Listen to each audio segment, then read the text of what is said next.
नमस्कार साथियों, जनगणना से संबंधित ये बहुत ही महत्वपूर्ण बिंदु है जनगणना मकान। और जब जनगणना करने के लिए जाना है, तो जनगणना मकान एक आधार है, जो दूसरे चरण की जनगणना होगी उसको करने के लिए। तो जनगणना मकान होता क्या है, इसकी जो पहचान है और जो कंडीशन है अलग जनगणना मकान होने के लिए, उस पे हम लोग फोकस करते हैं। एक जनगणना मकान क्या हो सकता है, पूरा एक भवन हो सकता है या भवन का एक हिस्सा हो सकता है। दूसरी चीज़ क्या है, एक अलग इकाई के रूप में उसका उपयोग हो और पहचान हो।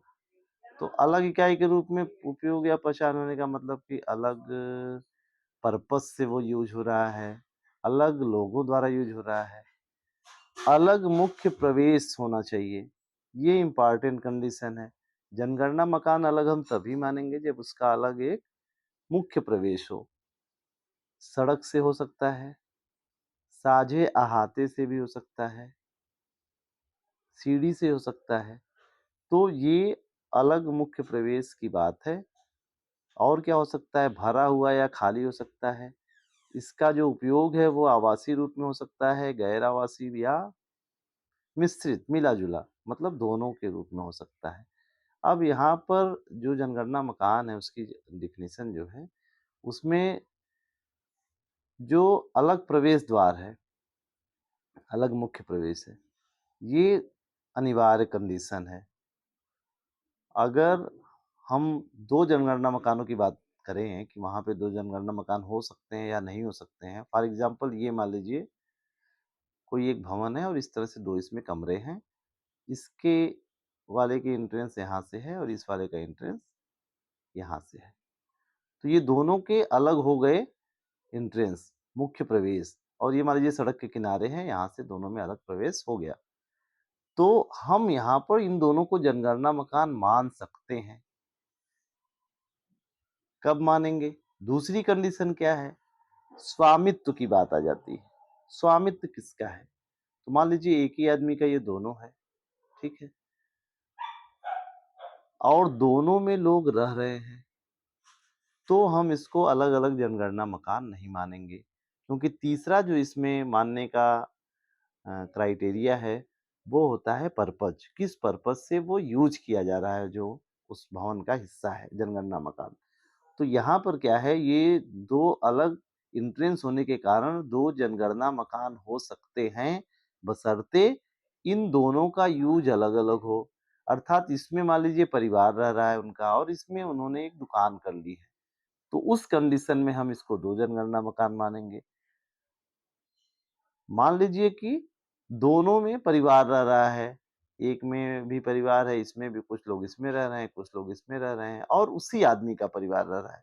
तो हम दोनों को अलग मुख्य प्रवेश द्वार होते हुए भी अलग जनगणना मकान नहीं मानेंगे।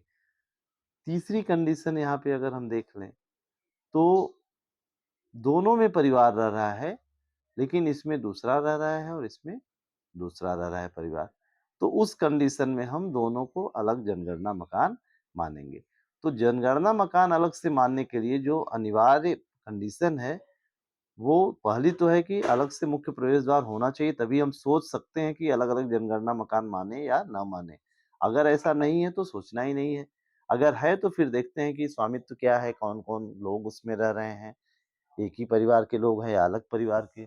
और तीसरी जो चीज़ है, किस पर्पज़ से उसका यूज़ हो रहा है, अलग-अलग पर्पज़ से यूज़ है या एक ही पर्पज़ से यूज़ है। अब ये जैसे एक आपके सामने स्ट्रक्चर है, मान लीजिए ये कमरा है और ये सड़क के किनारे है, यहाँ से इसमें एंट्रेंस है। दूसरा वाला जो कमरा है इसके पीछे बना है और पहले वाले कमरे में से इसमें जाने का एक दरवाज़ा यहाँ पर लगा है।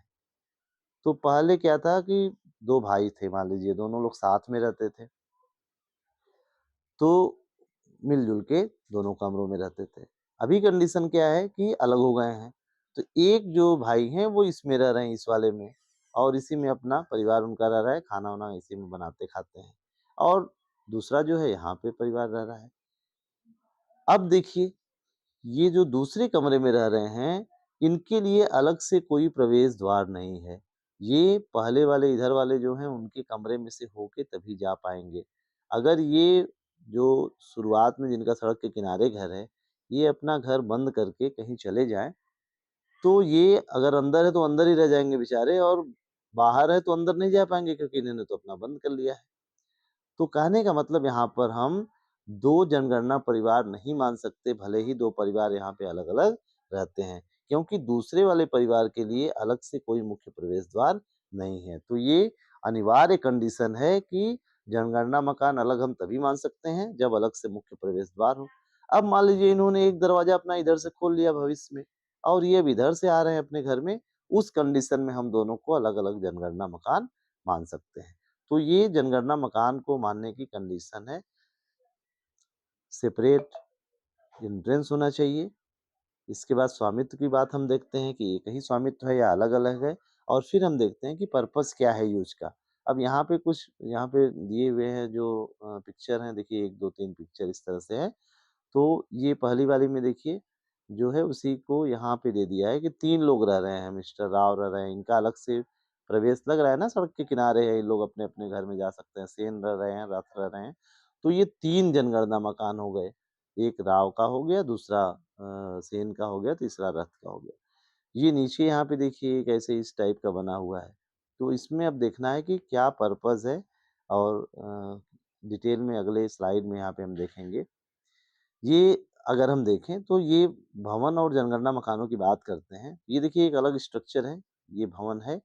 इसमें एक रास्ता यहाँ से दिख रहा है, मतलब एंट्रेंस एक और केवल एक ही है, तो जनगणना मकान स्वाभाविक है एक ही होगा, एक से ज़्यादा नहीं हो सकते। ये दूसरी जो बिल्डिंग है, दूसरा जो भवन है, यहाँ पे ध्यान दीजिएगा शब्दावली पे भवन अलग चीज़ है और जनगणना मकान अलग चीज़ है। ऐसे सामान्यतः तो हम भवन मकान एक ही मतलब समझते हैं, लेकिन जनगणना के उद्देश्य में देखेंगे तो भवन का मतलब बिल्डिंग अलग हो गया और उसके अंदर होता है जनगणना मकान। इसमें अगर हम देखें तो एक एंट्रेंस यहाँ से है, दूसरा एंट्रेंस यहाँ से है और ये बीच में से आपको लग भी रहा है कि सेम-सेम लेफ्ट राइट में है। तो यहाँ पे क्या है अलग-अलग एंट्रेंस है, तो यहाँ पे 1 बिल्डिंग और 2 जनगणना मकान हो सकते हैं। ये वाली बिल्डिंग में देखिए जैसे यहाँ पे सीढ़ी से चढ़े हैं, चढ़ने के बाद अपने फ्लैट में ये चले गए अपने फ्लैट में ये चले गए और ये चले गए। तो सीढ़ी से होते हुए वे अपने फ्लैट में चले जा रहे हैं, सबका अलग से रास्ता है और वो रास्ता सीढ़ी पर से होकर है। वो रास्ता आँगन में से भी हो सकता है, वो रास्ता लॉबी में से भी हो सकता है। कुछ इस टाइप का अगर है, तो सबका एक अलग जनगणना मकान बनता है। ये बिल्डिंग जो है, ये भवन जो है, इसमें 4 अलग-अलग इस तरह से जनगणना मकान है। अब एक चीज़ यहाँ पे आप देखिएगा जो नंबर है जनगणना मकानों का, वो 4 अंक का होता है। 0, 0, 0, 1 से शुरू होता है, क्रमागत रूप से रहता है और जब तक आखिरी जनगणना मकान में हम नहीं पहुँचते, ये इसी तरह से सीरियल नंबर से बढ़ता जाता है। आगे अगर हम देखें तो ये कंडीशन जो यहाँ पे देखिए लिखा है जनगणना मकानों का विभेद करने में, अलग-अलग जनगणना मकान को पहचानने में, तो यहाँ पे ये लिखा हुआ है सेपरेट मेन एंट्रेंस यही सबसे पहले हमको देखना है। अगर ये है तभी हम सोच सकते हैं कि जनगणना मकान अलग हैं, अगर नहीं है तो मान लेंगे कि जनगणना मकान अलग नहीं है। यहाँ पे एक चित्र है अपार्टमेंट का देखिए जहाँ पे 1, 2, 3, 4, 5, 6, 7, 8 वहाँ पे इस तरह से 8 जनगणना मकान बने हुए हैं। तो ये सबका सी 0001 पहले का, दूसरे का, तीसरे का, चौथे का, 5वें का, 6वें का, 7वें और 8वें का मल्टी स्टोरिंग अपार्टमेंट है। बिल्डिंग तो एक है, लेकिन इसमें सेंसेज हाउस जनगणना मकान आपके कुल मिलाकर 8 हैं। ये कंडीशन है यहाँ पे देखिए, अपार्टमेंट या फ्लैट है, बहुमंजिला भवन है, एक ये भवन है और यहाँ पे देखिए 1, 2, 3, 4, 5, 6 इस तरह से इसमें जनगणना मकान हो सकते हैं। कंडीशन क्या है? पहला प्रकरण है स्टैंडर्ड जो नियम है, सारे भवन ढांचे को एक संरचना को एक भवन मान लेंगे हम और प्रत्येक अलग प्रवेश द्वार वाले फ्लैट को अलग-अलग जनगणना मकान माना जाएगा।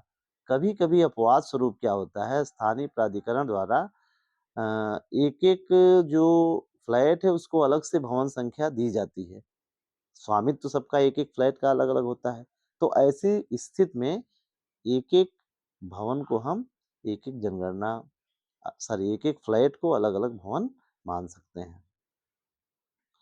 तो पहली कंडीशन में क्या है, एक बिल्डिंग और 8 इसमें सेंसस हाउस हैं कुल मिला के 8 जनगणना मकान हैं और उसी को हम 8 बिल्डिंग 8 जनगणना मकान भी मान सकते हैं अगर स्थानीय प्राधिकरण द्वारा हर एक फ्लैट को अलग-अलग लोगों को रजिस्टर्ड करके उसका भवन नंबर अलग से दिया गया है। तो ये अभी तक जो हमने इस वीडियो में चर्चा की वो जनगणना मकान से संबंधित चर्चा थी। जनगणना मकान अलग तभी हो सकते हैं जब अलग से उनका एंट्रेंस हो, मेन एंट्रेंस हो। दूसरी चीज क्या है, एक ही स्वामी का अगर है, भले ही अलग अलग एंट्रेंस है और एक ही पर्पस से यूज हो रहा है, तो हम उसको अलग जनगणना मकान नहीं मानेंगे।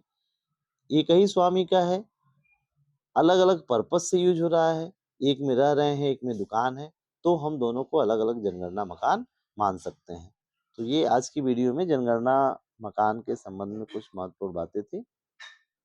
धन्यवाद।